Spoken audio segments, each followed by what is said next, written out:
देखो रिकॉर्डिंग का मैसेज क्या स्क्रीन शेयर है।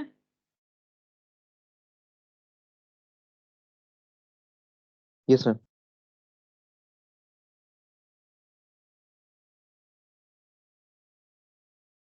तो देखो हम लोग ब्रांच अकाउंटिंग पढ़ रहे थे जिसमें हम लोगों ने 2 मेथड कंप्लीट कर लिया था। देखते ये ओपन नहीं हुआ होगा। स्क्रीन शेयर नहीं। ओ, वही हम सोच रहे थे शेयर नहीं हो रहा था।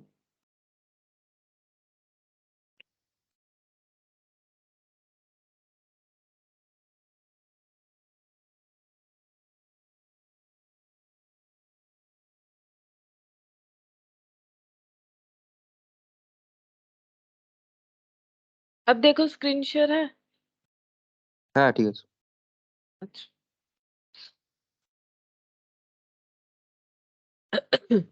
तो देखो हम लोगों ने 2 मेथड किया था। अभी तक हम लोग डिपेंडेंट ब्रांच ही पढ़ रहे हैं, ठीक है। तो जिसमें हम लोगों ने 2 मेथड किया। एक सबसे पहले हम लोगों ने सीखा था स्टॉक एंड डेटर मेथड, और लास्ट दिन हम लोगों ने डेटर मेथड किया था, ठीक है। आज हम लोग पढ़ेंगे डिपेंडेंट ब्रांच का ही और एक method, that is trading PL यानी कि फाइनल अकाउंट्स मेथड, ठीक है। ये वाला मेथड आज हम लोग सीखेंगे। तो यहाँ पर लिखते हैं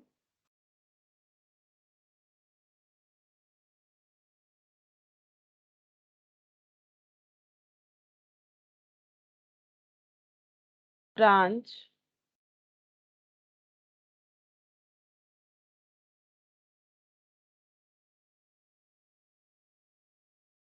trading profit and loss account, trading and PL account bracket में फाइनल अकाउंट्स मेथड।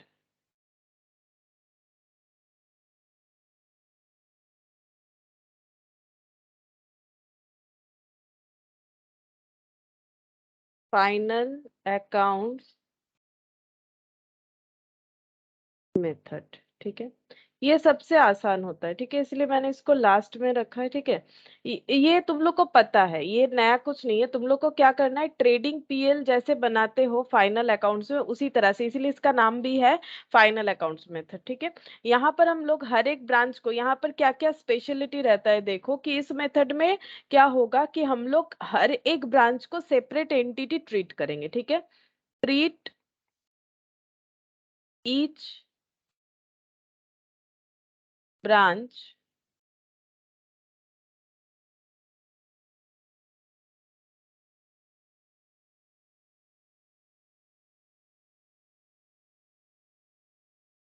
as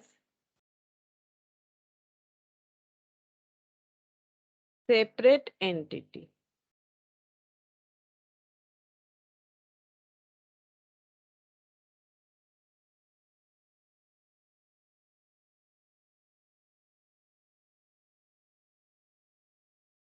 अच्छा, मतलब हर एक ब्रांच को हम लोग एक अलग बिजनेस ऑर्गेनाइजेशन मानेंगे, ठीक है। ये सबसे आसान है, जैसे कि मैंने बोला, it is easy to prepare and understand. Prepare and understand, क्योंकि इसमें हमें नया कुछ सीखना ही नहीं है। जैसे हम लोग करते हैं फाइनल अकाउंट्स वगैरह वैसे ही करना है, ठीक है।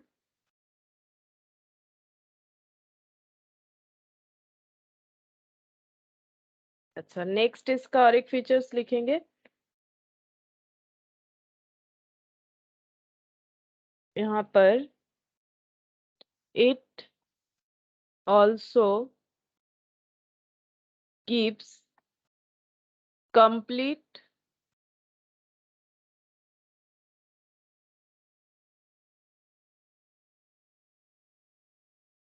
information of all transactions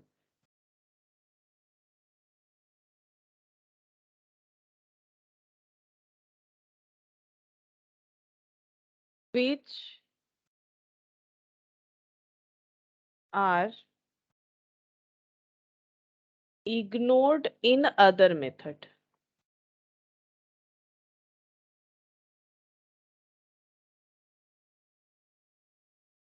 ठीक है। अच्छा, ये काफी आसान है, हम लोग देखते हैं, देखो कैसे होगा। इसका एक क्वेश्चन देख लेंगे। अच्छा, उसके पहले एक बार इसका ना फॉर्मेट लिखवा देते हैं, ठीक है, ताकि तुम लोग के पास फॉर्मेट रहेगा तो आसानी से समझ में आ जाएगा। एक second.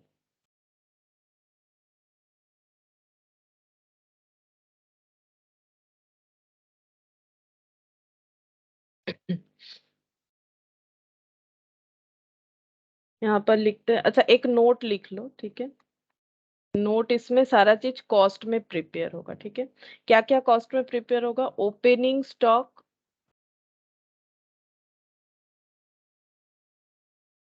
Comma, goods send to branch, goods send to branch,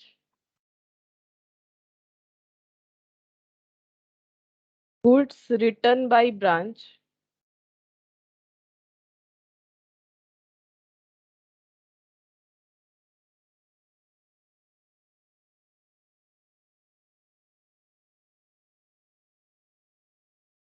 goods return by branch and closing stock.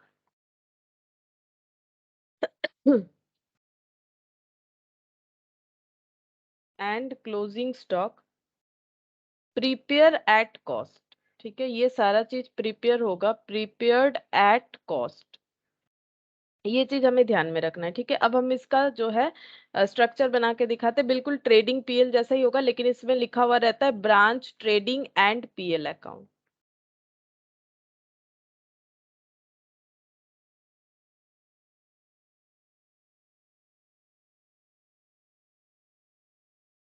Trading and profit and loss for the year, ठीक है। जैसे हम लोग फाइनल अकाउंट्स के लिए लिखते हैं ना, जस्ट वैसे ही हमें करना है।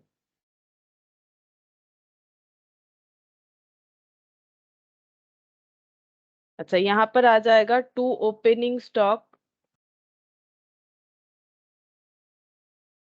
सबसे पहले लिखेंगे टू ओपनिंग स्टॉक, जैसे हम लोग लिखते हैं, ठीक है। ट्रेडिंग में टू ओपनिंग स्टॉक कॉस्ट में आएगा, जो मैंने पहले नोट लिखवा दिया है, ठीक है। कॉस्ट में आ जाएगा ओपनिंग स्टॉक। फिर परचेज आता है, परचेज के जगह यहाँ पर हो जाएगा, डायरेक्ट परचेज भी कर सकता है ब्रांच, ठीक है।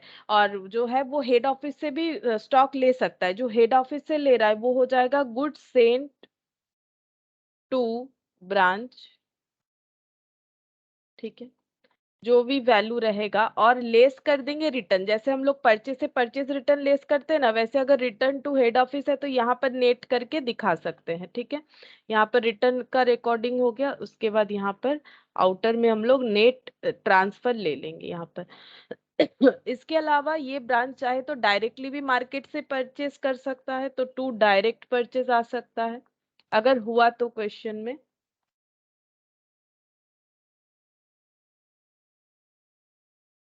अच्छा, और आ जाएगा हम लोग का टू डायरेक्ट एक्सपेंस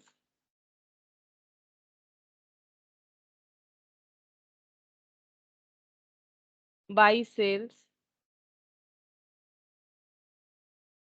ম্যাম বলছি রিটার্নটা রাইট সাইডে দিলে কোনো সমস্যা হবে না তো, মানে বাই সাইডে দিলে? না, ট্রেডিং পিএলএ সিস্টেমেই করতে হবে এখানে, ঠিক আছে। মানে বাই সাইডে দেয়া যেতে পারে, কোনো প্রবলেম কিছু না, কিন্তু যেরকম এখন যে নর্মালি দেখবে ফরম্যাট যেটা হয় সেটা তো আমরা সেলস রিটার্নও ওইভাবে করতে পারি, কিন্তু দেখবে ওই রকম ভাবে লেস করেই করা যায়। আমরা সেলস রিটার্নটাও তো টু সাইডে নিতে পারি না, কিন্তু ওটা নেওয়া হয় না। তো এই ফরম্যাটটা এইভাবে করলে ভালো। ওটা ভুল কিছু না, ভুল তো নয়, ব্যাপারটা একই। করতে পারো, ওদিকে অসুবিধা নেই। अच्छा, एक मिनट, मेरा पेन नहीं चल रहा, पता नहीं क्यों।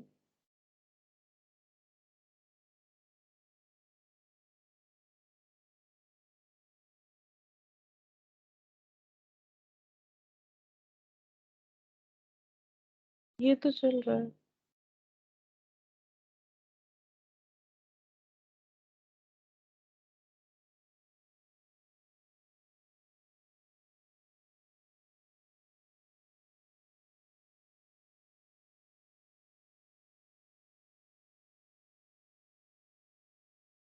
एक मिनट देखते हैं। हाँ, अब चलेगा शायद। हाँ ठीक है। अच्छा, यहाँ पर लिखेंगे बाई सेल्स। बाई सेल्स, ठीक है। देखो, गलत नहीं होता है, जैसे क्लोजिंग स्टॉक लिख दोगे तो कुछ गलत नहीं होता है, लेकिन अगर कंपनी अकाउंट्स कर रहे हो तो वहां भी इन्वेंट्री लिखना जो है, इन्वेंट्री लिखा जाता है, ट्रेड रिसीवेबल डेटर के जगह लिखा जाता है। कोई डेटर लिख दे तो गलत नहीं है, लेकिन अप्रोच जो होता है ना, उसको हमें फॉलो भी करना पड़ता है कि कैसा रूल्स आ रहा है उस हिसाब से। जैसे पहले ट्रेडिंग पीएल अलग अलग बनता था, उसके बाद रूल्स आया कि ट्रेडिंग पीएल एक ही जगह पे बनेगा, ठीक है। तो उसी तरह से तो यहाँ पर हम लोगों ने सेल्स में कैश सेल भी आ सकता है, जैसे हम लोग फाइनल अकाउंट्स में करते हैं। क्रेडिट सेल्स भी आ जाएगा, जैसे हम लोग फाइनल अकाउंट्स में करते हैं, ठीक है। कैश और क्रेडिट सेल्स। और यहाँ से रिटर्न भी कर देंगे, रिटर्न को भी लेस कर देंगे, यानी सेल्स रिटर्न। अगर इधर रिटर्न दिखाओगे टू सेल्स रिटर्न तो कुछ गलत नहीं है, लेकिन ट्रेडिंग फॉर्मेट जैसा होता है वैसे करना चाहिए, ठीक है। गलत नहीं होता है, लेकिन फॉर्मेट को एक फॉलो भी करना पड़ता है हमें, ठीक है। अब इसके बाद यहाँ पर आ जाएगा क्लोजिंग स्टॉक, और उसके पहले अगर कोई एबनॉर्मल लॉस हुआ तो वो भी आ सकता है, बाय एबनॉर्मल लॉस।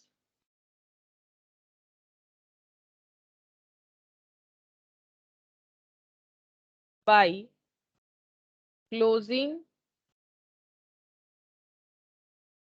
स्टॉक।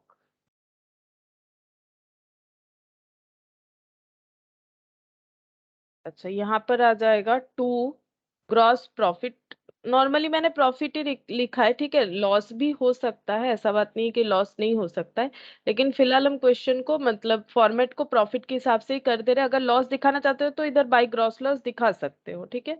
अच्छा, अब ये क्या है, ये मैंने लिखा है एबनॉर्मल लॉस लिखा है, ठीक है। कभी कभी स्टॉक का एबनॉर्मल लॉस होता है ना, तो वो लिख दिया। अब पीएल में क्या क्या आ जाएगा, पीएल में हम लोग का पहले तो ये जीपी ब्रॉट डाउन हो जाएगा, by gross profit brought down,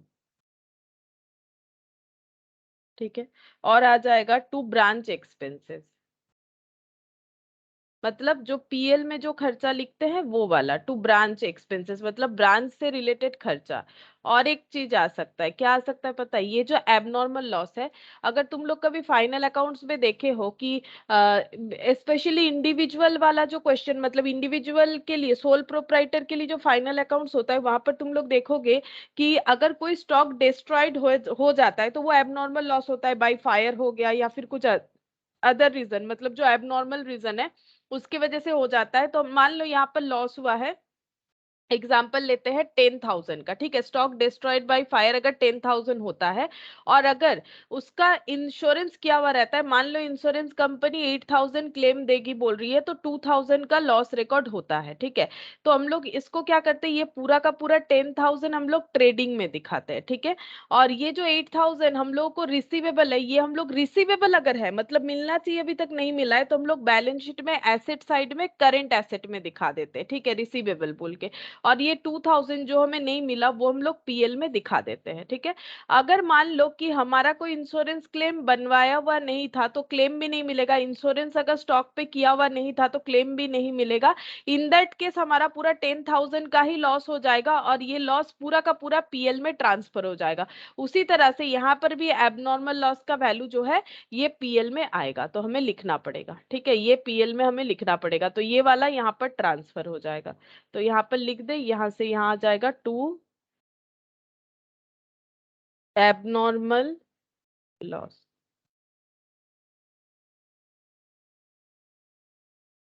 अच्छा, टू एक एबनॉर्मल लॉस यानी जैसे कि ड्यू टू फायर वगैरह, ठीक है, ड्यू टू फायर एटसेट्रा।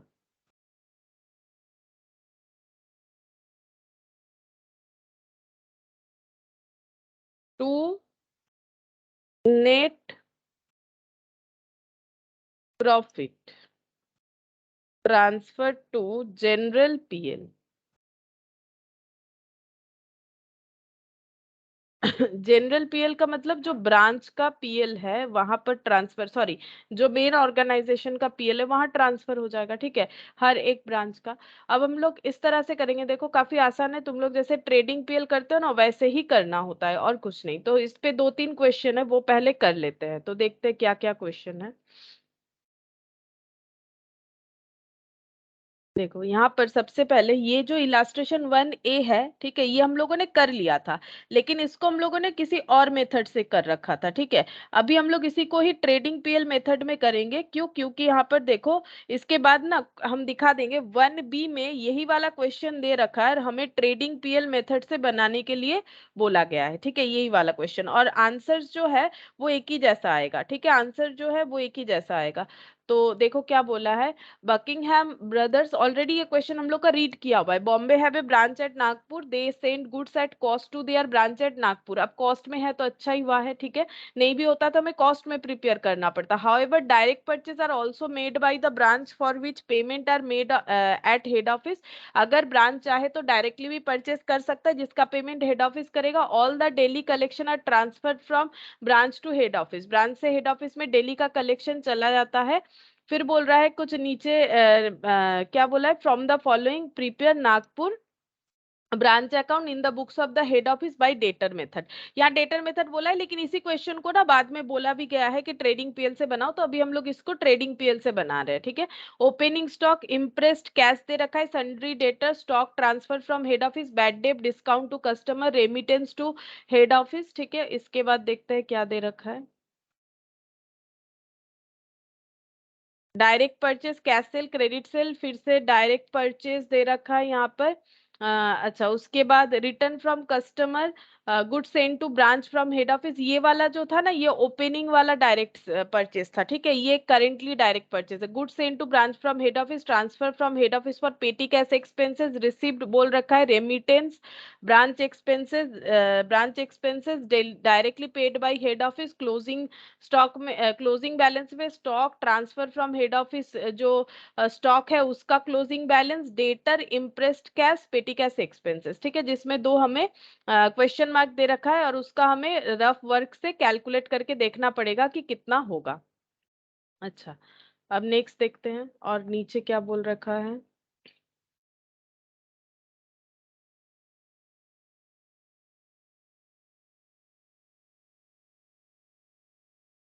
बस और कुछ नहीं बोला है, मुझे नहीं लगता और कुछ बोला है, देख लेते हैं। नहीं, ठीक है, तो अब हम लोग इसको ट्रेडिंग पीएल मेथड से कर लेते क्वेश्चन को। तुम लोग को मुझे बताना है क्या क्या लिखना है, क्या क्या हमें नहीं लिखना है, ठीक है। यहाँ पर लिख लेते हैं।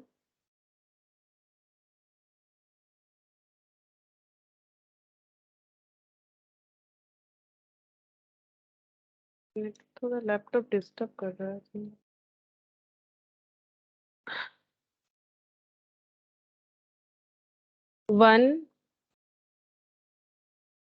1B लिख देते हैं इसको, ठीक है। 1B का क्वेश्चन इसी इंफॉर्मेशन से हमें सॉल्व करने के लिए बोला है, आगे दिखा देंगे, ठीक है, तुम लोग को दिख जाएगा या फिर पीडीएफ में अपना भी चेक करके देख सकते हो।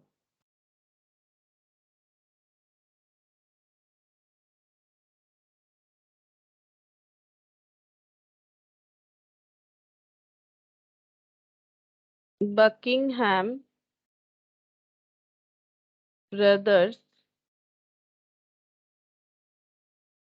बॉम्बे, ठीक है, Nagpur branch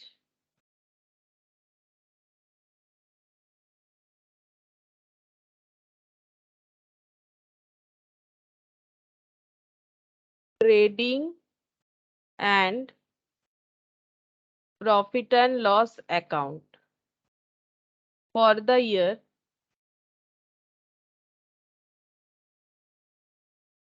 31st of December 2001।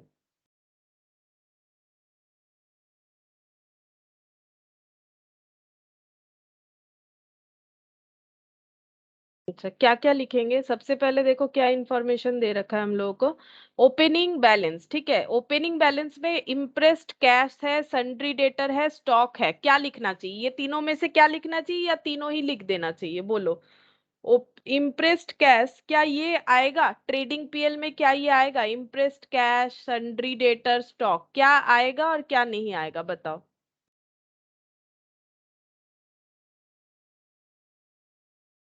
बोलो, ट्रेडिंग तो किए हो ना, बचपन से ट्रेडिंग का अकाउंट बना रहे हो। স্টকটা খালি আসবে। हाँ, खाली स्टॉक आएगा 24,000। ये सब कहाँ आता है? इम्प्रेस्ड कैश और सन्ड्री डेटर, यहाँ तो नहीं आएगा, लेकिन आता कहाँ है? Balance sheet. Balance sheet, correct. तो यहाँ पर लिखेंगे 2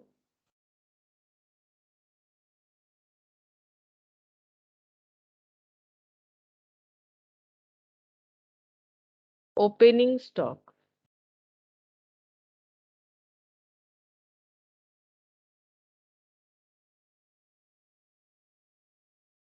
$40,000।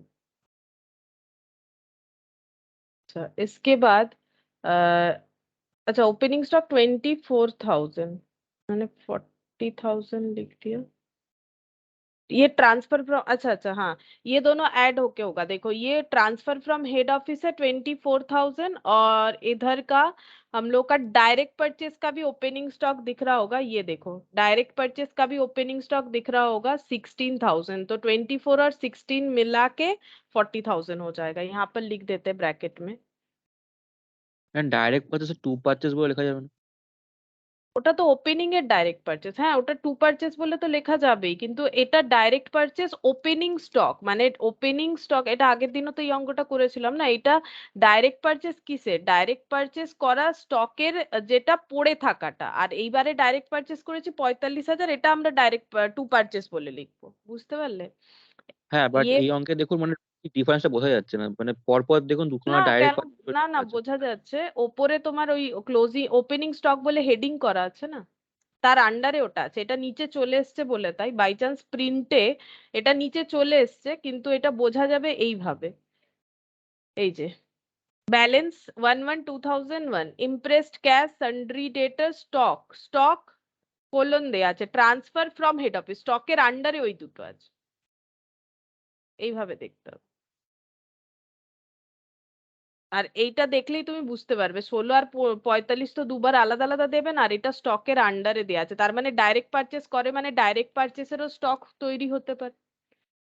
ऐसे हमें समझना पड़ेगा, ठीक है। देखो, यहाँ पर डायरेक्ट परचेज देके कंफ्यूज नहीं होना है तुम लोग को। ओपनिंग स्टॉक ऊपर बता रखा था क्वेश्चन में, ठीक है। फिर नीचे स्टॉक बोल के कोलन दे के फिर लिखा हुआ था, ठीक है। तो फिर हम लोग को दोनों लेना पड़ेगा। और ये वाला देखो, ये वैसे भी दो बार थोड़ी ना देगा एक डेटा को, है ना। एक बार तो ऑलरेडी हम लोग का दे रखा है, तो इसीलिए हम लोग यहाँ पर लिख देते हैं। ये देखो, यहाँ पर हो जाएगा हम लोग का 24,000, और डायरेक्ट परचेज वाला था 16।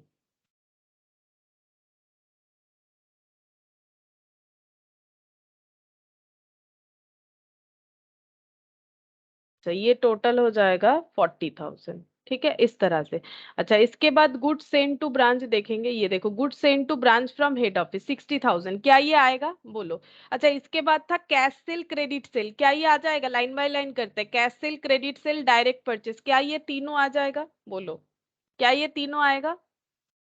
Yes ma'am. हाँ, तो हम लोग यहाँ पर लिखेंगे बाई सेल्स बोल के।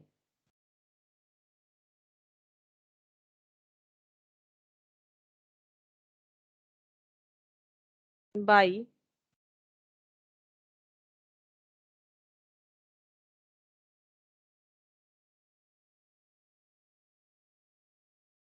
बाई सेल्स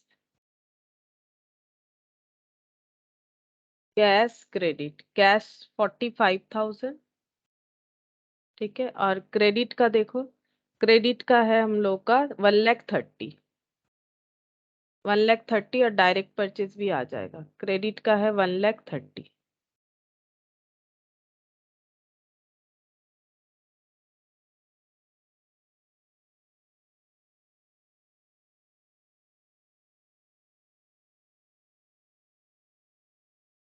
टोटल हो जाएगा 1,75,000, और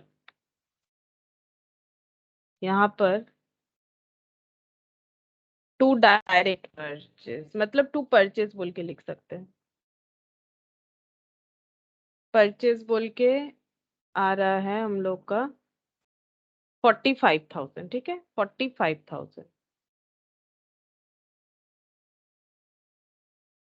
अच्छा, इसके बाद और क्या आएगा देखो, और क्या है यहाँ पर, रिटर्न फ्रॉम कस्टमर, क्या ये आएगा? कस्टमर ने रिटर्न किया है तो क्या ये यहाँ पर आएगा, और आएगा तो कहाँ पर आएगा बोलो? Return from sales customer. हाँ रिटर्न सेल्स করবো के, सेल्स। हाँ सेल्स रिटर्न करना पड़ेगा, यहाँ पर लिखेंगे लेस रिटर्न 3000। ठीक है, तो ये हो जाएगा 1,72,000। अच्छा, रिटर्न आ जाएगा। और नेक्स्ट क्या आएगा देखते हैं, रिटर्न के बाद goods send to branch from head office, क्या ये आएगा? Goods send to branch from head office, क्या ये आएगा? हाँ स्टॉक है तो आएगा ना, ट्रेडिंग में तो स्टॉक आएगा ही। इसको क्या लिखेंगे, to goods send from head office 60,000। ठीक है, ये आ जाएगा। अच्छा नेक्स्ट देखते हैं और क्या है। अच्छा ये आएगा transfer from head office for petty cash expenses, head office से पेटी कैश एक्सपेंस पे करने के लिए पैसा दिया गया है, क्या उसका ट्रेडिंग अकाउंट में कोई एंट्री होगा? नहीं, ट्रेडिंग अकाउंट तो क्या होता है, ऑल अबाउट स्टॉक होता है ना, तो ये तो ट्रेडिंग अकाउंट में नहीं आएगा। अच्छा अब यहाँ पर देखते हैं क्या क्या आना चाहिए, इधर देखते हैं। देखो यहाँ पर हम लोग का बोला है कि बैड डेप्ट, बैड डेप्ट आएगा? बोलो बैड डेप्ट आएगा? नहीं आएगा, ये बैड डेप्ट कहाँ आता है, पीएल में आता। हाँ ये पीएल में आएगा, यहाँ पर नहीं आएगा, लेकिन पीएल तो हमें बनाना है तो यहाँ पर होगा। ठीक है, इसके नीचे जो है थोड़ा सा ये जगह रख ही देते हैं। ठीक है, यहाँ पर इतना जगह काफी है, यहाँ से लिखना स्टार्ट करते हैं। टू बैड डेप्ट। ठीक है, बैड डेप्ट हो जाएगा हम लोग का 1,000 था शायद। ठीक है, बैड डेप्ट हो गया हम लोग का 1,000। अच्छा इसके बाद डिस्काउंट टू कस्टमर, ये भी आ जाएगा, टू डिस्काउंट अलाउड 2,000 बोल के, टू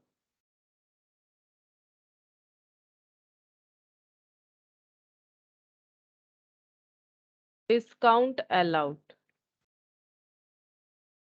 2,000 बोल के, ये भी पीएल का आइटम है तो ये हो जाएगा यहाँ पर। अच्छा नेक्स्ट देखते हैं, नेक्स्ट क्या है,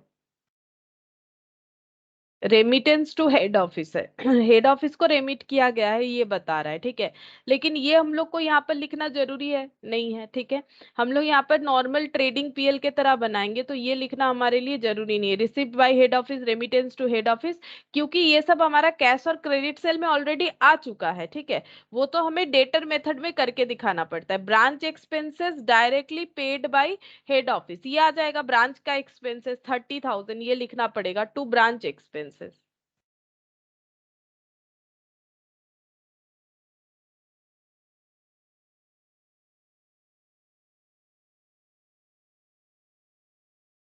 अच्छा ब्रांच एक्सपेंसेस 30,000 ये होगा।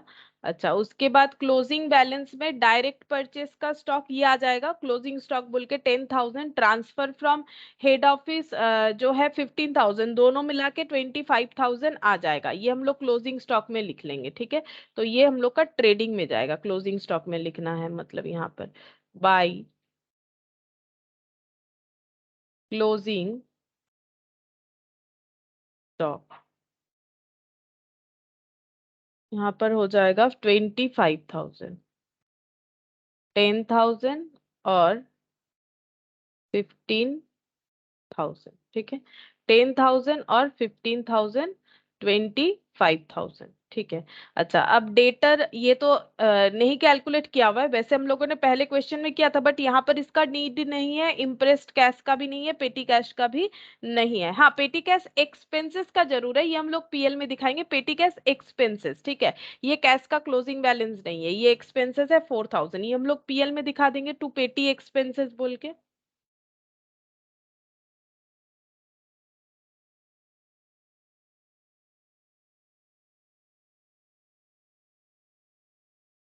4,000। ठीक है, अब हम लोग इसको कर लेते हैं टोटल, देखते हैं कितना आता है, 1,72,000 और 25,000,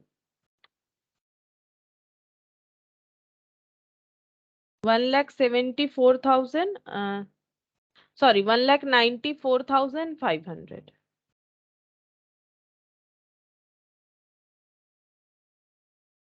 1,90,4 या 97 हो रहा है ना, 97 हो रहा है।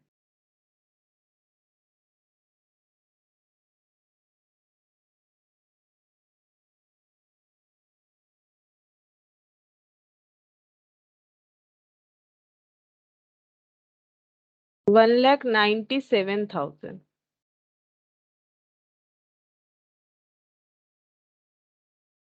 1,97,000 और यहाँ पर हो गया 60,000 और 45, मतलब 1,05,000, 1,45,000, 1,45,000 यानी 000 और यहाँ हो गया 232। ठीक है, 52 हो रहा है।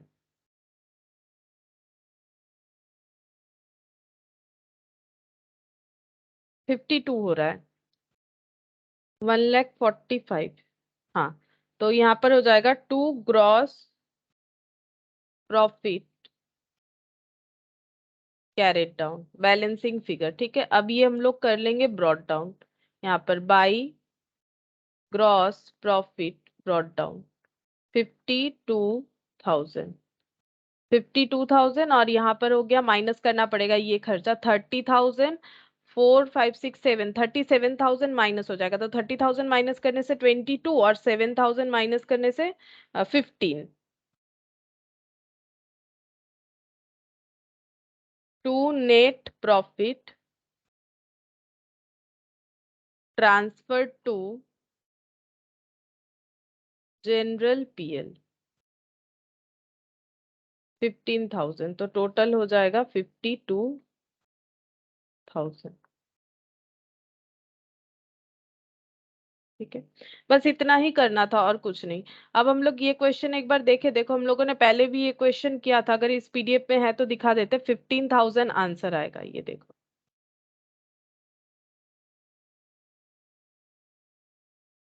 ये कौन सा वाला था हम लोग का? 1A।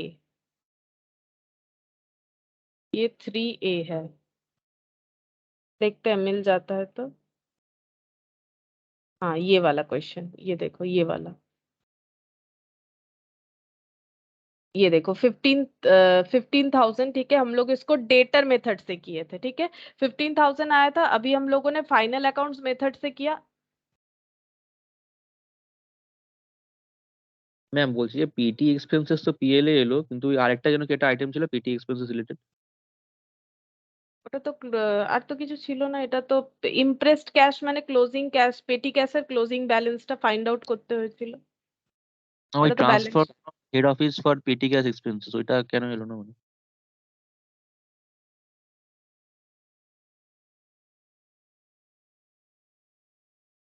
কোনটা বলছো? ট্রান্সফার লেফট ফ্রম, সাইডে, এইটা left side. Transfer from head office for পেটি ক্যাশ এক্সপেন্সেস। কারণ এটাতে এখানে কি বলা ছিল দেখো, প্রভিশনটা কি বলা ছিল এখানে, যে হেড অফিস খরচাটা পাঠিয়ে দেয়, ঠিক আছে, আর ব্রাঞ্চ সেটা নিজেই করে। এই যে ডাইরেক্ট পারচেজ আর অলসো এখানে বলেছে, এ দেখো, for which payments are made from head office, all the daily collection are transferred, আর কোথায় একটা বলেছিল, কোথায় চলে গেল? They send goods at cost to their branch at Nagpur. However, direct purchases are also made by branch for which payment are made at head office. Oh, sorry, আমি কি বলেছিলাম লাস্ট দিন? ইমপ্রেসড ক্যাশ সিস্টেম মানে কি হয়, কি head office রিম্বার্স করে দেয় একটা ফিক্সড অ্যামাউন্ট অফ টাকা, সেটা থেকে ব্রাঞ্চকে পে করতে হয়, তাহলে এখানে খরচাটা তো ডাইরেক্ট ব্রাঞ্চ পে করছে।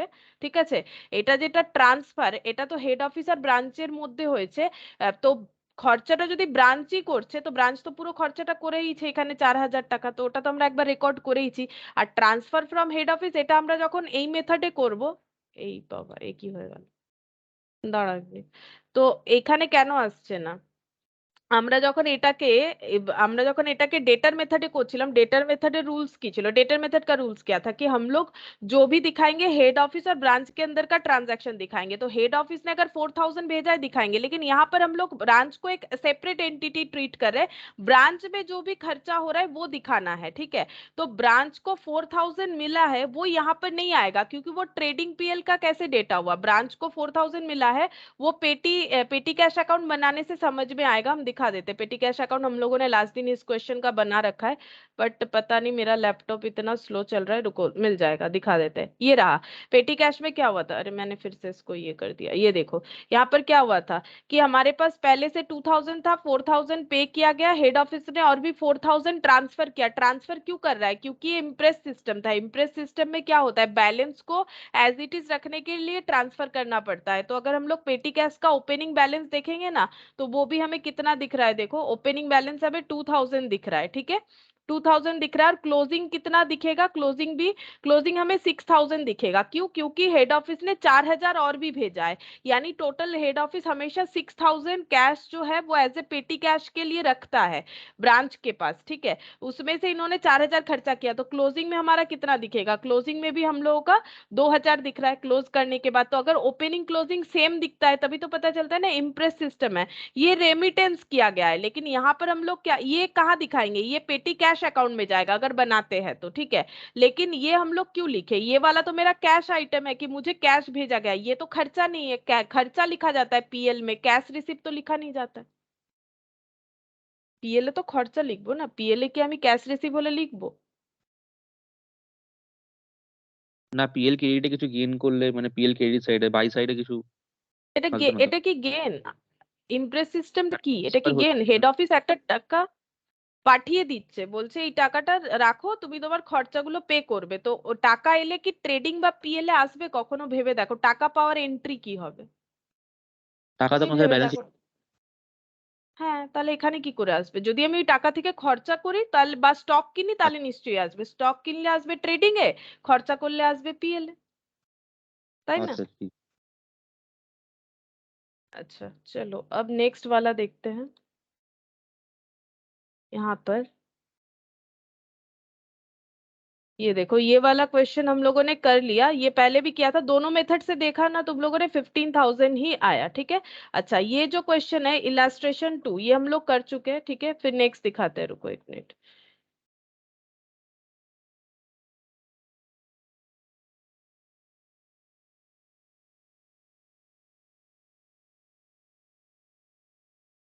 ये वाला भी हो चुका है इलास्ट्रेशन 3A, ठीक है, ये वाला भी हो चुका है हम लोग को। नेक्स्ट देखते हैं कौन सा वाला है, इसके बाद ही शायद वही वाला क्वेश्चन है जिसको अभी मैंने करवाया, ठीक है। यहाँ पर इंफॉर्मेशन दे रखा था, ये देखो taking figure from illustration 3A, ये वाला कर चुके हैं। 3 इलास्ट्रेशन 3B ये भी लास्ट क्लास में हो गया था। अभी हम लोगों ने जो किया वो क्वेश्चन है, अच्छा वो वहां से हट गया है शायद, इलास्ट्रेशन 1B वाला क्वेश्चन है, ठीक है। अभी ना थोड़ा स्लो चल रहा है, हम उतना आगे पीछे नहीं कर रहे, नहीं तो फिर प्रॉब्लम होगा तुम लोग को। हम इलास्ट्रेशन 4 करवा रहे, ये नहीं हुआ है, ये मुझे पता है, ठीक है।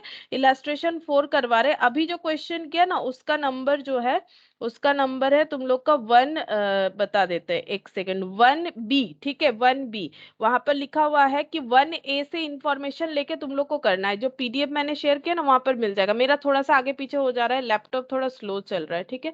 अच्छा अब हम लोग यहाँ पर ये वाला क्वेश्चन करेंगे, देखो ये कौन से मेथड से है, तुम लोग बताओ कौन से मेथड से है, ठीक है। हम क्वेश्चन पढ़ के दिखा रहे हैं, तुम लोग बताओ, क्योंकि एग्जाम में तुम लोग को खुद से समझना पड़ेगा कि कौन से मेथड से है।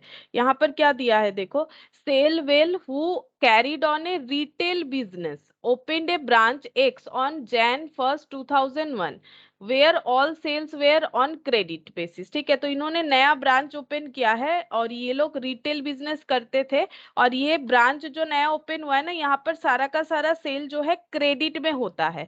अच्छा all goods required by the branch were supplied from head office, जितने भी गुड्स चाहिए वो सारे के सारे सप्लाइड किए जाते हैं हेड ऑफिस के थ्रू से, और इनवॉइस प्राइस पे जो कि है 10% अबव कॉस्ट, ठीक है। Following were the transaction, transaction for Jan Feb और मार्च का दे रखा है, ठीक है। क्या क्या ट्रांजैक्शन दे रखा है, गुड सेंड टू ब्रांच दे रखा है परचेज प्राइस में, ठीक है। मतलब ब्रांच को जो गुड्स भेजा गया है, परचेज प्राइस मतलब कौन सा प्राइस बोलो पहले, परचेज प्राइस का मतलब कौन सा प्राइस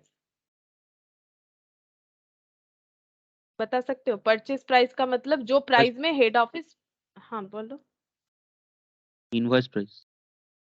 ना, परचेज प्राइस मैंने इनवॉइस प्राइस में, পারচেজ প্রাইস মানে আমি মার্কেট থেকে যে দামে কিনছি সেটাকে বলে परचेज प्राइस। परचेज प्राइस मतलब हम लोग क्रेडिटर या जो भी हमारे सप्लायर है उनसे जिससे खरीदते हैं वो होता है परचेज प्राइस। इनवॉइस प्राइस का मतलब होता है अगर हम लोग अपने ही ऑर्गेनाइजेशन को एक्स्ट्रा लोडिंग लगा के भेजते हैं तो उसे बोला जाता है इनवॉइस प्राइस। ठीक है। गुड्स सेंड टू ब्रांच जो है मतलब ब्रांच को जो गुड्स भेजा गया है वो मार्केट से खरीदा गया था 40, 50 एंड 60,000 रुपीज से। क्या हम लोग ये लिख देंगे डायरेक्ट? अच्छा बाकी क्वेश्चन आगे पढ़ते तब बताएंगे। फिर बोल रहा है sale as shown by branch monthly report. ठीक है। सेल बता रहा है ब्रांच ने जो मंथली रिपोर्ट भेजा उसमें सेल ये दिख रहा है, ये सेल प्राइस में दिख रहा है। कैश रिसिप्ट फ्रॉम डेटर बता दिया है, रिटर्न टू हेड ऑफिस लेकिन ये इनवॉइस प्राइस में बता रखा है। ठीक है। हेड ऑफिस को रिटर्न भी किया गया है। तो बेसिकली यहाँ पर ब्रांच को कितना स्टॉक भेजा गया है, ब्रांच ने कितना सेल किया है और ब्रांच का कितना रिटर्न हुआ है ब्रांच की तरफ से, और कैश रिसिप्ट कितना है डेटर का वो बताया गया है। ठीक है। Stock, the stock of goods held by the branch on 31 March 2001 मतलब लास्ट ईयर एंड में स्टॉक जो है ब्रांच में वो दिख रहा है 53,400 जो भी इनवॉइस प्राइस पे ही हमें बता रखा है। ठीक है। आगे देखते हैं क्या करना है हम लोग को। यहाँ पर बोला है record this transaction in the head office books. ठीक है। Showing balances as on 31 March 2001 and the branch gross profit for 3 months ended on that date. All working should form part of your solution. ठीक है। यहाँ पर हमें बोला है कि सारा का सारा जो वर्किंग है वो हमारा सोल्यूशन का पार्ट हो जाएगा। ट्रांजैक्शन रिकॉर्ड करने बोला है हेड ऑफिस के बुक्स में showing balances as on 31 March and the branch gross profit. Branch का ग्रॉस प्रॉफिट कैलकुलेट करने के लिए बोला है 3 मंथ्स के लिए। तो यहाँ पर बेसिकली अगर देखें ना तो कोई अलग मेथड तो हमें बोल नहीं रखा है क्योंकि इसको पढ़ के तो कुछ समझ में नहीं आ रहा है। ये समझ में आ रहा है कि डिपेंडेंट ब्रांच है लेकिन ये समझ में नहीं आ रहा है कि ये वाला हमें किस तरह से प्रिपेयर करना है। ठीक है। देख लेते हैं। रिटेल बिजनेस बोला है open a branch X on इतना तारीख where all sales were on credit which all goods required by branch were supplied. ठीक है। तो मुझे यहाँ पर तो नहीं दिख रहा है कोई भी मेथड कैसे, क्योंकि हमें बोला नहीं है कि ब्रांच अकाउंट बनाओ या स्टॉक डेटर मेथड का बोला है कि ब्रांच स्टॉक। जब तक हमें ब्रांच अकाउंट या ब्रांच स्टॉक नहीं बोलेगा तो हम लोग को क्लियर नहीं होगा बात। ठीक है। तो इसको हम लोग कोई भी मेथड से कर सकते हैं। तो हम इसको ना ब्रांच जो है डेटर मेथड से करके दिखा रहे हैं। एक्चुअली ये क्वेश्चन जहाँ से लिए वो डेटर मेथड के वहां के बाद का दिया हुआ है इसीलिए ना यहाँ पर इंफॉर्मेशन नहीं दिया हुआ है। डायरेक्ट में डेटर मेथड बताने के बाद ये क्वेश्चन लिया गया है। दैट्स वाई ये हम डेटर मेथड से ही करवा रहे हैं। बाकी ऐसा क्वेश्चन रहेगा कुछ बोला नहीं है तो तुम लोग ऐसे भी कोई भी मेथड से कर सकते हो। डेटर मेथड आसान होता है ना। वैसे तो ट्रेडिंग पीएल मेथड सबसे आसान होता है लेकिन डेटर मेथड में क्या होगा हम लोग इजीली कर पाएंगे। देखो यहाँ पर स्टॉक डेटर में बहुत सारा लेजर प्रिपेयर करने के लिए बोलता है तो उसमें प्रॉब्लम हो जाता है तो डेटर मेथड से बना लेते हैं। ट्रेडिंग पीएल से भी कर सकते हो, ट्राई करके देख सकते हो। घर पे सेम आंसर आना चाहिए, अगर आंसर सेम नहीं आ रहा है तो कुछ ना कुछ तो गलत है। ठीक है। तो ट्रेडिंग पीएल से हम नहीं बना के दिखा रहे, वो तो तुम लोग खुद भी कर सकते हो। ठीक है। तो बुक्स ऑफ यहाँ पर लिखते हैं, नाम क्या है ऑर्गेनाइजेशन का, बुक्स ऑफ सेलवेल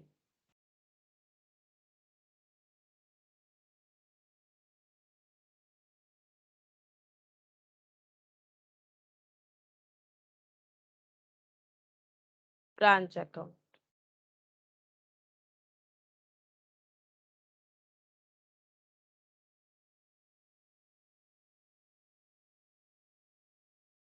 पहले यहाँ पर हम लोग लिखेंगे ओपनिंग, अगर कुछ भी रहेगा तो वो लिख देंगे लेकिन यहाँ तो ओपनिंग कुछ नहीं दिख रहा है मुझे। ओपनिंग क्यों नहीं दिख रहा है? क्योंकि ब्रांच नया खुला है। ठीक है। नया ब्रांच ओपन हुआ है इसीलिए हमें ओपनिंग कुछ स्टॉक कुछ नहीं दिख रहा है।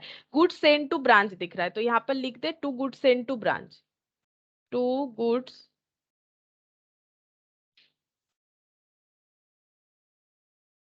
सेंड टू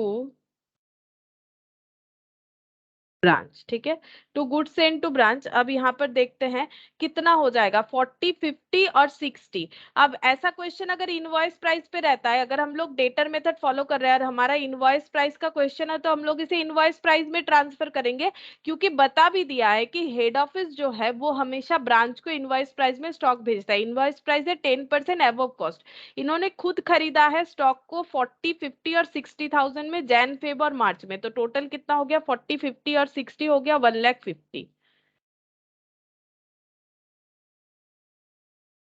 अब इस पे हम लोग 10% लगा देंगे, तो मुझे बताओ कितना होगा 10% एबव कॉस्ट, क्योंकि हम लोग इसे इनवॉइस प्राइस में रिकॉर्ड करेंगे ना, इसका लोडिंग को हम लोग बाई साइड में कैंसिल करेंगे, जैसे हम लोगों ने लास्ट दिन बनाया था डेटर मेथड से ना। तो यहाँ पर कितना हो जाएगा, 1,50,000 का 10% तो 15,000 होता है, 15,000 ऐड करने से हो जाएगा 1,65,000, ठीक है। और यहाँ पर लोडिंग को कैसे एलिमिनेट करेंगे, क्या लिखना चाहिए, by goods send to branch बोल के, by goods send to branch, यहाँ पर ही एलिमिनेट हो जाता है। स्टॉक डेटर मेथड में हम लोग को एक सेपरेट अकाउंट ही बनाना पड़ता है जिसका नाम होता है branch adjustment account, by good send to branch.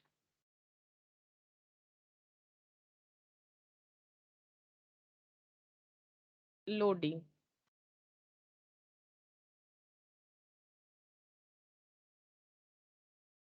15,000, ठीक है। अच्छा, नेक्स्ट यहाँ पर कौन सा डेटा लिखेंगे, गुड सेंड टू ब्रांच और उसका लोडिंग दोनों ही मैंने एलिमिनेट कर दिया। फिर बोला है सेल्स, ठीक है। क्या हम लोग यहाँ पर सेल्स लिखते हैं या क्या लिखते हैं, बताओ, क्या सेल्स लिखते हैं या फिर क्या लिखते हैं, बोलो डेटर मेथड में क्या लिखेंगे सेल्स के जगह। अगर ट्रेडिंग पीएल बनाते तो सेल्स लिख देते, यहाँ पर हमें क्या लिखना पड़ता है, याद करो, डेटर मेथड मतलब सिर्फ और सिर्फ ब्रांच और हेड ऑफिस के अंडर जो ट्रांजैक्शन होगा, सेल किसने किया है, ब्रांच ने किया है, किसको किया, अपने कस्टमर को किया है, तो ब्रांच कस्टमर का ट्रांजैक्शन यहाँ नहीं आएगा, यहाँ पर सिर्फ ब्रांच और हेड ऑफिस का आएगा। तो सेल करने के बाद जो पैसा मिलता है वो हेड ऑफिस को भेज देता है ब्रांच, तो यहाँ पर सेल्स आएगा कि नहीं आएगा, बताओ। मैंने तो फिर से बताया, पूरा का पूरा स्टोरी बता दिया डेटर मेथड में क्या होता है, क्या सेल्स का डिटेल्स लिखना पड़ेगा, नो मैम। नहीं, तो क्या लिखेंगे, कैश रिसीव्ड है ना, रेमिटेंस, रेमिटेंस लिखेंगे और ये रिटर्न लिख देंगे, तो पहले रिटर्न लिख दे फिर रेमिटेंस लिख देते। रिटर्न कितना है, 1200, 600, 2400 और वो इनवॉइस प्राइस पे है, तो टोटल करने से हो जाएगा यहाँ पर 3000, 4200, ठीक है। तो रिटर्न को हम लोग बाई साइड में लिखते हैं, तो बाई साइड में लिखेंगे, यहाँ पर ऐसे बाई साइड में लिखा जाता है, लेस करके नहीं लिखते, ठीक है। तो by goods sent to branch, ये वाला क्या है, ये देखो सेम एंट्री हो रहा है, लेकिन ये ना, ये रिटर्न वाला है, ठीक है। यहाँ पर रिटर्न लिख देंगे, स्टॉक रिटर्न हुआ है, किसने किया है, ब्रांच ने किया है हेड ऑफिस को, तो ऑब्वियसली ये वाला वैल्यू तो यहाँ पर आएगा 4200, ठीक है। और क्योंकि ये इनवॉइस प्राइस पे है तो इसका लोडिंग एलिमिनेट करना पड़ेगा, तो लोडिंग को क्या लिखेंगे, to goods sent to, ma'am, हाँ হ্যাঁ বলছি যে ব্রাঞ্চ অ্যাকাউন্ট তো অলওয়েজ মানে কস্টে মানে কস্ট প্রাইসে তো মেনটেন করতে হয়। তাহলে আমি ডাইরেক্ট যদি কস্ট প্রাইসে যদি সব অ্যামাউন্ট গুলো লিখি তাহলে কিছু কিছু ভুল হবে? हाँ, মানে ভুল তো ফার্স্টে নিশ্চয়ই ইনভয়েস হবে। তারপরে বাই সাইডে to goods and to branch মানে সেই লোডিং গুলো লেস করা হচ্ছে না, সেটা না। প্রত্যেক, না না, প্রত্যেকটা মেথডে নিজের নিয়ম আছে, তোমাকে সেটা ফলো করতে হবে, কারণ ডেটার মেথডে ইনভয়েস হলে ইনভয়েসেই রেডি করতে হয়, তুমি আচ্ছা ওরকম ঠিক করতে পারো না। যেমন ট্রেডিং এ তোমাকে কস্টেই করতে হবে, তুমি যদি ফাইনাল অ্যাকাউন্টস মেথডটা করো তাহলে তোমাকে এইটাকে কস্টেই দেখাতে হবে, ঠিক আছে। তাহলে যে মেথডটা যে রুলস নিয়ে চলে সেটা আমাদেরকে এখানে কিন্তু ফলো করতে হবে। अच्छा, अब देखो 4200 का रिटर्न है, अब इसमें कितना लोडिंग इंक्लूडेड है कैसे पता चलेगा, ये 110 का वैल्यू होगा, क्योंकि 10% लोडिंग लगता है, हमें 10 का वैल्यू फाइंड आउट करना पड़ेगा, तो ये कितना हो जाएगा, बता सकते हो कितना होगा, 382। 382, ठीक है। ये लिख दिया मैंने, ये क्या है, ये लेकिन लोडिंग है, ठीक है, ये लोडिंग है। देखो डेटर मेथड हमेशा अगर कॉस्ट पे है तो कॉस्ट पे रेडी होगा, अगर हेड ऑफिस ब्रांच को कॉस्ट में भेज रहा है तो कॉस्ट में होगा, अगर इनवॉइस में भेज रहा है तो इनवॉइस में होगा, लोडिंग या एलिमिनेट होगा। स्टॉक डेटर मेथड में भी सेम कंसेप्ट, अगर इनवॉइस पे है तो इनवॉइस पे रिकॉर्ड होगा, अगर कॉस्ट पे है तो कॉस्ट पे रिकॉर्ड होगा, लेकिन लोडिंग कहीं और एलिमिनेट होगा, वहां पर स्टॉक डेटर मेथड में उस अकाउंट का नाम है ब्रांच एडजस्टमेंट अकाउंट। लेकिन जो फाइनल अकाउंट्स मेथड है वहां पर हमारा कॉस्ट में रेडी होता है, ठीक है। तो वैसे ही फॉलो करना पड़ेगा हम लोगों को, जैसा रूल्स है, नहीं तो देखो वैसे तो सारे मेथड से सेम ही आंसर आता है, लेकिन हर एक मेथड का अपना अपना फीचर्स है, तो उसको हमें फॉलो करना है। अच्छा, अब हम लोग लिख देते हैं जितना पैसा रिसीव हुआ है, cash receive from debtor, total करते हैं 20 और 35, 55 और यहाँ पर हो गया मतलब 1,06,000 है ना, 55 और 51, तो 50 1 लाख और 5,000 और 1,000, 1,06,000, तो यहाँ पर लिख देते हैं बाई बैंक।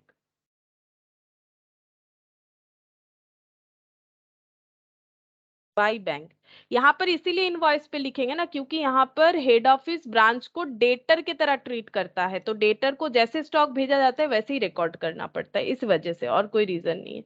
तो यहाँ पर हो गया बाई बैंक बोल के रेमिटेंस।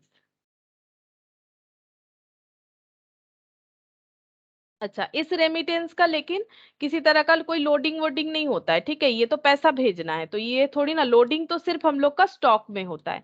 अब देखो मैंने ये सारा चीज तो लिख लिया, और क्या लिखना पड़ेगा मुझे, कुछ क्लोजिंग स्टॉक वगैरह है, ये देखो क्लोजिंग स्टॉक 53,400, तो ये लिखना पड़ेगा, ये इनवॉइस प्राइस पे है तो इसका भी लोडिंग एलिमिनेट कर लेंगे, ठीक है। तो यहाँ पर लिखेंगे बाई बैलेंस सीडी।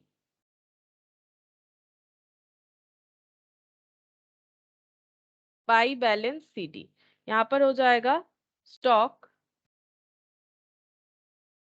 53,400, ठीक है। अच्छा, और क्या होगा, अब देखो ब्रांच नया नया खुला था, ओपनिंग स्टॉक तो था नहीं, बाकी सब तो मैंने लिखवा दिया, और यहाँ पर नेक्स्ट नीचे कुछ बताया गया था, यहाँ पर बोला गया था कि हमें प्रिपेयर करके देना है रिकॉर्डिंग ऑल द ट्रांजैक्शन। हाँ, अब देखो अगर हमारा डेटर जनरेट हुआ है तो डेटर का हमारा कुछ ना कुछ वैल्यू क्लोजिंग हो सकता है, इसीलिए हमें एक बार चेक कर लेना चाहिए कि डेटर का क्लोजिंग वैल्यू है कि नहीं, ठीक है। तो हम लोग कैसे चेक करेंगे, उसके लिए हम लोग एक वर्किंग नोट बना लेंगे। पहले इसका जो है ना स्टॉक रिजर्व को हम लोग यहाँ पर लिख लेते हैं, इसको एलिमिनेट कर देते हैं, टू क्लोजिंग स्टॉक रिजर्व, क्योंकि ये इनवॉइस प्राइस पे ही दिया हुआ था, तो 53,400, अगर नहीं दिया हुआ होता ना तो इसे इनवॉइस में ट्रांसफर करना पड़ता, डिवाइडेड बाई 110 इंटू 10, तो ये कितना हो जाएगा, डिवाइड करके देखो।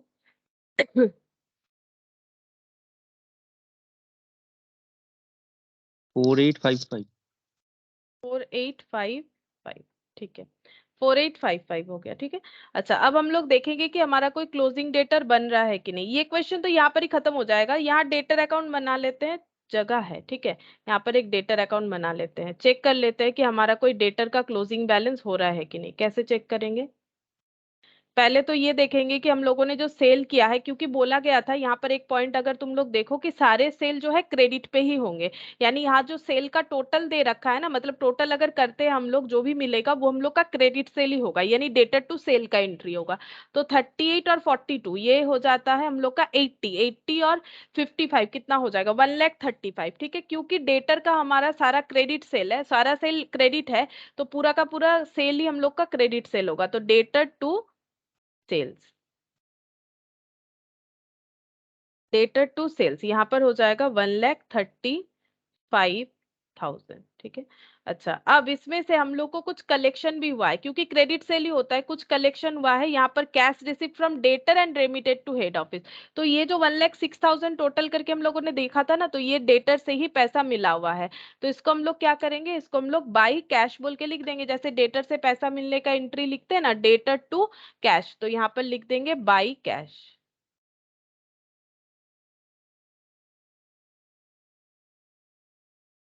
1,06,000, इसका मतलब जो नहीं मिला वो मेरा क्लोजिंग डेटर हो जाएगा, तो बाई बैलेंस सीडी, चेक करते हैं, 1,35,000 और यहाँ पर भी 1,35,000, ये माइनस कर देते हैं, कितना हो जाएगा, 9, और ये 29 हो रहा है ना, हाँ 29 हो रहा है, तो ये हो गया डेटर का क्लोजिंग बैलेंस 29,000, डेटर का क्लोजिंग बैलेंस हो गया हम लोग का 29,000। अच्छा, और हमें कुछ अकाउंट वगैरह चाहिए, नहीं मुझे नहीं लगता है और हमें कुछ चाहिए, ठीक है। अब हम लोग इसको क्लोज कर सकते हैं, क्लोज करने से हमें क्या मिलेगा, क्लोज करने से हमें नेट प्रॉफिट मिलेगा, ठीक है। तो चेक करते हैं कितना हो रहा है,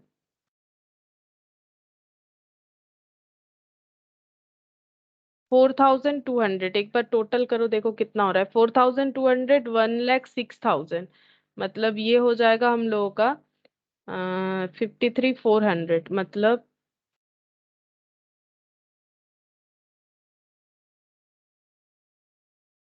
ये हो रहा है हम लोग का 2,07,600, ठीक है, 2,07,600 हो रहा है। अब यहाँ पर लिख देते हैं to net profit transfer to general PL. General PL 2,07,600। अब यहाँ पर ये कितना हो जाएगा 3,65,382, 3,65,382 और 4,855। अच्छा ये कितना आएगा बैलेंस करने से 37363 আসছে। 3,7,363, हाँ यही वाला है आंसर 3,7,363। तो ये हो गया हम लोग का, ठीक है। अच्छा अब देखो नेक्स्ट कौन सा क्वेश्चन है। ম্যাম বলছি যে ফাইনাল অ্যাকাউন্টের যে মেথডটা আছে সেখানে ইনভয়েস প্রাইসে বললেও আমি কস্ট প্রাইসে এন্ট্রি করব, তাই তো? हाँ हाँ हाँ। হ্যাঁ। আর এই যে মেথডটা মানে ডেটস মেথড যেটা, এখানে মানে ইনভয়েস প্রাইস বললে ইনভয়েস প্রাইসে আমি এন্ট্রি করব, কিন্তু সেই মানে যেটা লোডিং থাকবে সেটা আমি আবার মানে রিভার্স এন্ট্রি করে দেবো। আর যেটা হুম কস্টে বলবো সেটা আমি কস্টে এন্ট্রি করবো, তাই তো? হ্যাঁ হ্যাঁ, সেটা কস্ট ঠিক আছে। থাকলে কস্টেই করবে, ওটার আর ইনভয়েস হবে না। আচ্ছা, আর আর ফাইনাল অ্যাকাউন্ট মেথডে মানে ওটা মানে ওটাকে আমার কম্পালসারি মানে ইয়ে কস্ট প্রাইসেই করতে হবে আর কি। হ্যাঁ হ্যাঁ, কারণ ওটাকে আমরা সেপারেট এন্টিটি ট্রিট করছি না প্রত্যেকটা ব্রাঞ্চকে, ঠিক আছে, তাহলে আমরা ওখানে কস্ট প্রাইসেই ওটা রেডি করব পুরোটাই। আর স্টক এন্ড এটার সাথে কোনো ঝামেলা হয় না এসব নিয়ে? না, স্টক অ্যান্ড ডেটারসেও তো তাই, যদি তোমার ইনভয়েসে হয় তাহলে তোমাকে ব্রাঞ্চ অ্যাডজাস্টমেন্ট করে ওখানে লিখতে হবে। সব থেকে ঝামেলা তো ওতেই 7টা লেজার তৈরি করতে হয়। ব্রাঞ্চ অ্যাডজাস্টমেন্ট অ্যাকাউন্ট যদি ব্রাঞ্চ অ্যাডজাস্টমেন্ট অ্যাকাউন্টে পাঠাতে হবে যতগুলো তোমার লোডিং হবে। হ্যাঁ, সেটা তো পারবো, ठीक আছে। इलस्ट्रेशन 5 देखो क्या बोल रहा है, ये ट्रेडिंग पीएल मेथड से हमें प्रिपेयर करना है। Following is the information of Jammu branch of based New Delhi for the year ending 31 March 2002 from the following goods are invoice to branch at cost plus 20%, ठीक है। गुड्स इनवॉइस किया गया है ब्रांच को कॉस्ट प्लस 20% में, और यहाँ पर sale price is cost plus 50%। अच्छा other information stock as on 1/4/2001 invoice price. लेकिन देखो यहाँ पर मैंने बोला है ना तुम लोग को कि कॉस्ट प्राइस में करना पड़ेगा, ये मैंने ठीक ही बोला है।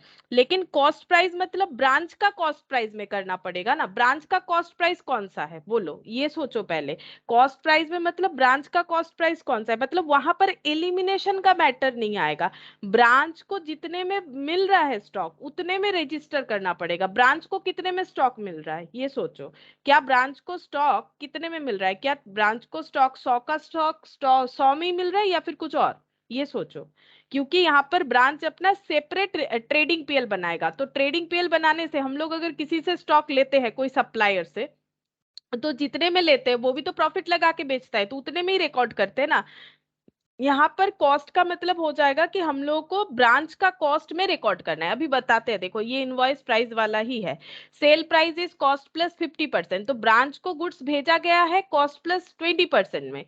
मतलब अगर कोई स्टॉक 100 में कौन खरीद रहा है, यहाँ पर पैटर्न क्या हो गया, ये रहा हेड ऑफिस और ये रहा ब्रांच, ठीक है। अगर ब्रांच सॉरी हेड ऑफिस अगर 100 में स्टॉक खरीद रहा है तो वो ब्रांच को कितने में भेज रहा है, ये लाइन पढ़ के बताओ।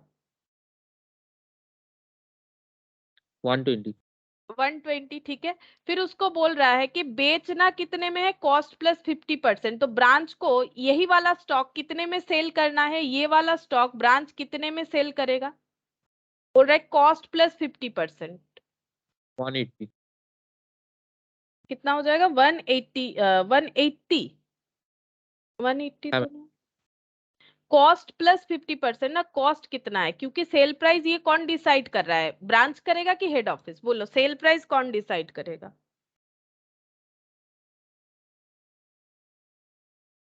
सेल प्राइस कौन डिसाइड करेगा, अगर मेरा एक ब्रांच है तो सेल प्राइस कौन डिसाइड करेगा, ब्रांच खुद करेगा कि हेड ऑफिस करेगा। यहाँ पर बोला है goods are invoice to branch, branch को भेजा जाता है 20% प्रॉफिट लगा के, और सेल प्राइस डिसाइडेड है कॉस्ट प्लस 50%। तो ये एक स्टॉक का कॉस्ट है 100, जिसको हम लोग भेज रहे हैं 120 में, और जिसको सेल करने बोले 50%, कॉस्ट प्लस 50%, तो यहाँ पर कितना होना चाहिए बोलो? इस पे 150। मत लगाओ, हाँ इस पे मत लगाओ, लैंग्वेज देखना पड़ेगा ना, कॉस्ट प्लस 50%। अभी तो हम लोगों ने कॉस्ट 100 माना है, मतलब हेड ऑफिस का बात हो रहा है, हेड ऑफिस बोल रहा है कि जो भी स्टॉक भेजेंगे ब्रांच को बोलेंगे उस पे, मतलब ब्रांच को हम लोग बोल देंगे कि 100 का स्टॉक 150 में बेचो, ठीक है। अच्छा अब देखो यहाँ पर क्या बोल रहा है, अदर इंफॉर्मेशन में। अब ये क्यों किया जाता है, प्रॉफिट को क्या करने के लिए, मतलब प्रॉफिट को यहाँ पर एक्चुअली ओरिजिनल प्रॉफिट, ये मैंने स्टॉक डेटर में डिटेल्स में बताया भी था, ये यहाँ पर ओरिजिनली प्रॉफिट 50 हो रहा है, जबकि ब्रांच को दिखेगा कि 30 हो रहा है, ठीक है। इसी वजह से तो ब्रांच एडजस्टमेंट बनता है, फिर वो ट्रांसफर होता है। एक बार तुम लोग जरूर देखना फर्स्ट क्लास, क्योंकि बहुत सारा मेथड है तुम लोग भूल गए हो शायद, पूरा कंसेप्ट एक बार देख लेना चाहिए, ठीक है। ऐसे करके मैंने बताया था। स्टॉक एज ऑन, ये देखो 1/4/2001 में स्टॉक जो है ओपनिंग स्टॉक इनवॉइस प्राइस में दिख रहा है 2,20,000, ठीक है। ये किसके यहाँ पर दिख रहा है, ब्रांच के यहाँ पर। Goods send during the year invoice price 11 lakh, sales during the year बता दिया है 12 lakh, expenses incurred at the branch बता दिया है 45,000। हमें क्या प्रिपेयर करने बोला है, the profit earned bye the branch during the year, हमें प्रॉफिट कितना है वो बताना है during the year. Branch stock reserve in respect of unrealised profit, unrealised profit में स्टॉक रिजर्व कितना है वो हमें कैलकुलेट करके बताना है। देखो इस क्वेश्चन में बोला नहीं हमें कौन सा मेथड करना है, अगेन क्वेश्चन जो है वो ट्रेडिंग पीएल मेथड के बाद बताया गया है, इसीलिए हम इसको ट्रेडिंग पीएल मेथड से करके दिखाएंगे, ठीक है। अब हम लोग को कैसे रिकॉर्ड करना है देखो,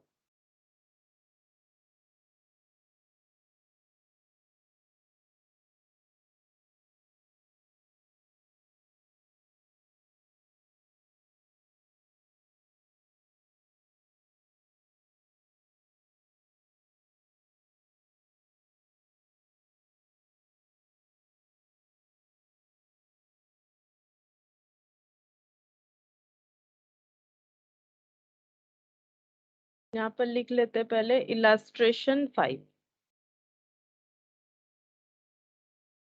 कोई भी मेथड से करो आंसर एक ही आएगा, क्योंकि हमें स्पेसिफिकली कोई मेथड नहीं बोला है, लेकिन ये एक्चुअली ट्रेडिंग पीएल मेथड के बाद का है, इसलिए हम इसे ट्रेडिंग पीएल मेथड में बना के दिखा रहे हैं, ठीक है। अच्छा अब यहाँ पर लिख रहे हैं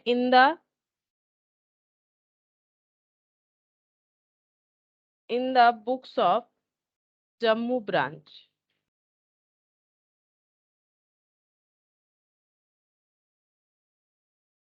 ट्रेडिंग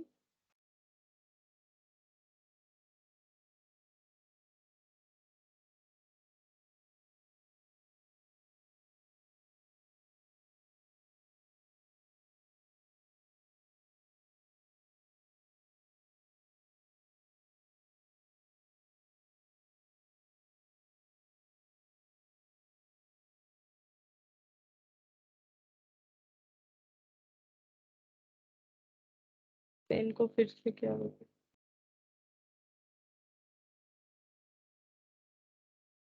तुम लोग के पास अगर पीडीएफ है तो यहाँ पर क्या क्या लिखना है हम थोड़ा सा एक बार लिख देते हैं, तुम लोग थोड़ा सा देखो कि क्या लिखे हो। तो अभी हम लोगों ने देखा था कि देखो क्वेश्चन मुझे याद है, अभी हम लोगों ने देखा था कि हम लोग का कॉस्ट प्राइस जो है, ठीक है, कॉस्ट प्राइस जो है वो अगर 100 है, ठीक है, तो इनवॉइस प्राइस कितना होगा, इनवॉइस प्राइस हो जाएगा 120। क्यों, इनवॉइस प्राइस है 20% ऑन कॉस्ट, ठीक है, 20% ऑन कॉस्ट। तुम लोग के पास पीडीएफ है, देखो हम तब तक पीडीएफ को ओपन कर लेते हैं। और सेल प्राइस कितना हो जाएगा, सेल प्राइस हो जाएगा 150। क्यों, ये है 50% ऑन कॉस्ट, ठीक है, 50% ऑन कॉस्ट हो जाएगा। अच्छा ये हम लोगों का यहाँ पर प्रिपेयर हो गया। अब हम लोग को क्या करना है, यहाँ पर लिखना पड़ेगा ट्रेडिंग, ये लिख लेते हैं trading and PL account to opening stock. बताओ ओपनिंग स्टॉक कितना लिखना पड़ेगा, ओपनिंग स्टॉक कितना लिखेंगे हम लोग, हम एक बार बता देते हैं, क्योंकि क्या करें यहाँ पर रिसीव भी नहीं हो रहा है, देखते हैं बाद में इसको ठीक करना पड़ेगा। तो यहाँ पर देखो goods are invoice to branch at cost plus 20% हमें बोला था, ये मैंने कर दिया। सेल प्राइस बोला था 150, ठीक है। और यहाँ पर कुछ इंफॉर्मेशन था वो एक बार लिख देते हैं, ठीक है, एक बार लिख देते हैं। स्टॉक जो है वो 14,2001 का यहाँ पर था 2,20,000, और ये कैसे था, ये इनवॉइस प्राइस में था। छोटा सा क्वेश्चन है, लिख लेते हैं, ठीक है। गुड सेंट बोला है, गुड सेंट जो है ये गुड सेंट टू ब्रांच, यहाँ पर ये भी इनवॉइस प्राइस में बता रखा है 11 लाख।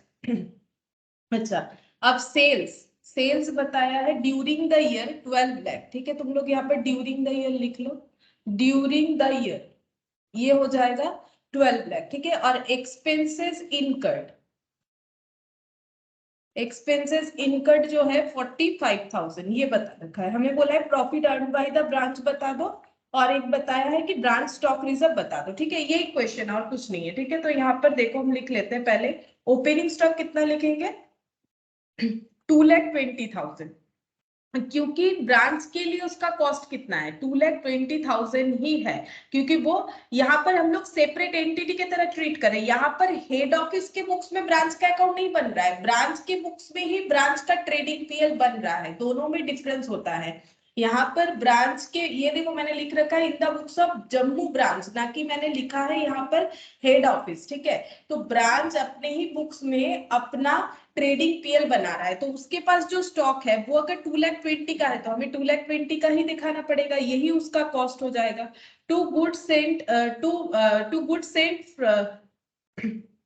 टू ब्रांच, या फिर ऐसे लिखते हैं to goods received from head office, ये ठीक रहेगा, ठीक है। क्योंकि ये सेपरेट एंटिटी है तो लैंग्वेज हमारा यहाँ पर होना चाहिए, क्योंकि ये कौन रिकॉर्ड कर रहा है, इंडिविजुअली जो है वो हमारा ब्रांच रिकॉर्ड कर रहा है, goods received from head office, ठीक है। हेड ऑफिस से गुड्स रिसीव हुआ है और वो भी इनवॉइस प्राइस में 11 लाख, क्योंकि वो लोग इनवॉइस प्राइस में ही भेज देते हैं, ठीक है। अच्छा,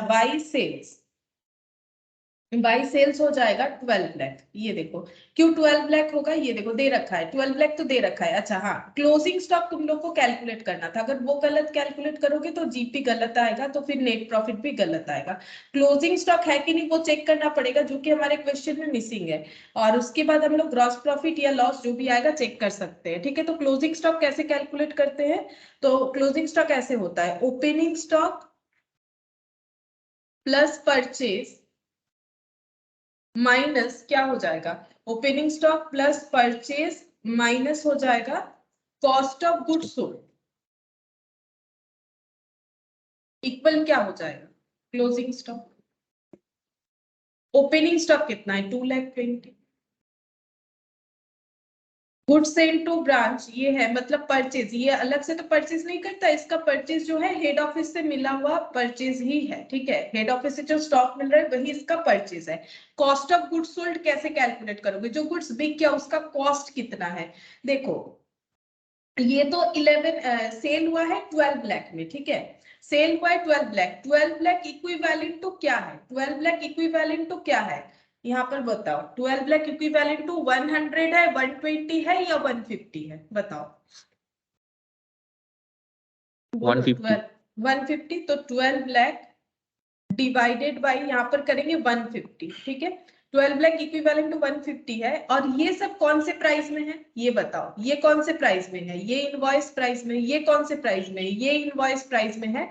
तो अगर ये इनवॉइस में है, ये इनवॉइस में है, तो ये भी हमें इनवॉइस में कैलकुलेट करना पड़ेगा, यानी मल्टीप्लाई कितने से करेंगे, यानी मल्टीप्लाई कितने से करेंगे, इसका कॉस्ट किसके हिसाब से निकालना है, ब्रांच के हिसाब से निकालना है, ठीक है। तो ब्रांच का कॉस्ट क्या है, ब्रांच का कॉस्ट तो 120 है, तो यहाँ पर मल्टीप्लाई कितने से होगा 100 से कि 120 से, वैल्यू निकालने के लिए अगर 150 इक्वल टू 12 लाख है तो हमें कितने का वैल्यू चाहिए, इनवॉइस प्राइस चाहिए हमें या कॉस्ट प्राइस चाहिए, बोलो। Invoice price. इनवॉइस प्राइस चाहिए ना, इनवॉइस से इनवॉइस ही लेस होगा, तो ये 120 हो गया। अब इसको कैलकुलेट करके मुझे बताओ कितना हो जाएगा। 9 लाख মানে COGS টা 9,60,000, अच्छा ठीक है। तो ये कितना हो जाएगा, ये हो गया 11 + 2 मतलब 11 12 13,20,000 माइनस 9,60,000 इक्वल क्लोजिंग स्टॉक। अब देख लो माइनस करके कितना होगा,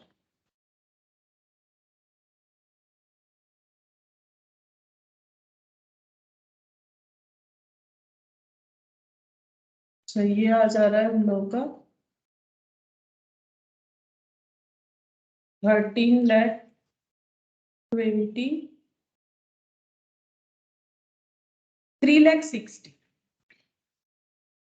3,60 हो जाएगा। ठीक है, अब ये हम लोग को यहाँ पर लिखना पड़ेगा क्लोजिंग स्टॉक में 3,60। अब तुम लोग जीपी निकाल सकते हो यहाँ से, ग्रॉस प्रॉफिट बैलेंस करके आ जाएगा, फिर इसको ब्रॉट डाउन कर देंगे।